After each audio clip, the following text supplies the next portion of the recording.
They buy from you in spite of your sales skills. That's the thought for today. I remember a dating coach, I think it might have been Nick Sparks from New York. I think he's from New York. But this was one of the things he said. He said, you know, a lot of times, he was talking to guys, he said, a lot of times women date you in spite of your game, not because of it. What a mind bomb. Here are all of us guys running around thinking we have to learn how to be more charming, better conversationalists, have better game, you know? And what's happening often is a woman looks at you and says, I kind of like him. He's trying so hard, but I think I'll date him anyways. Not because, but anyways. In spite of that, I'll give him a shot because I can tell there's something about him. A woman reached out to me and I didn't end up working with her, but it was the funniest experience.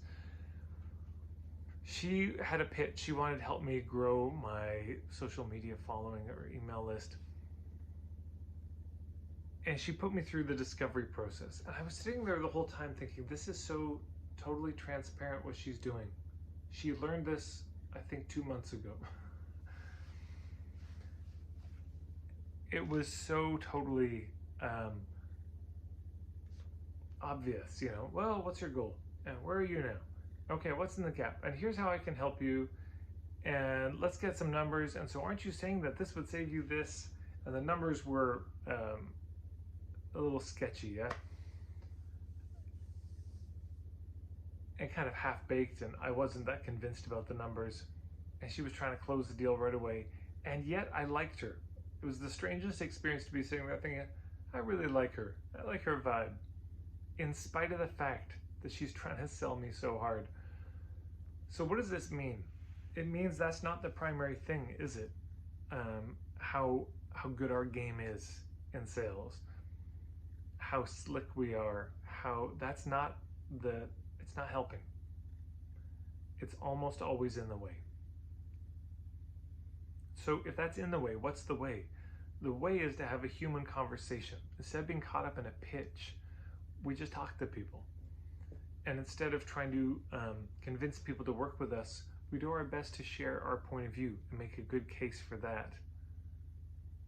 Yeah, instead of trying to make more urgency and scarcity and more pressure for people to buy right now, we create more safety for people to check us out and buy whenever the time is right. Instead of getting better at sales tactics, we get better at crafting really good offers that our people would actually love and want to sign up for. There's a whole different way to do this. There's a whole different skill set. And it starts with getting clear that our core agenda is to get to the truth of if it's a fit, instead of this hidden agenda to get the sale. So you might be surprised to know that all that training you've done in sales hasn't helped you as much as you might have thought, and that people buy from you in spite of it, not because of it. I'd love to hear your thoughts on this. Maybe you've had an experience like I had, and if so, I'd love to hear the story below. If you like this video, hit the like button and boost it so more people see it. Please share these videos if you're able to. Maybe you're in a Facebook group or some sort of thread. And of course, you can visit me, marketingforhippies.com. I have the Ethical Marketing Starter Kit, which if you haven't seen it, very obvious on the homepage. There's a bunch of free stuff there. I've got events coming up all the time. If you're on my email newsletter, that's the best way to stay up to date on it. Of course, I'm on Instagram at marketingforhippies. Thanks, everybody.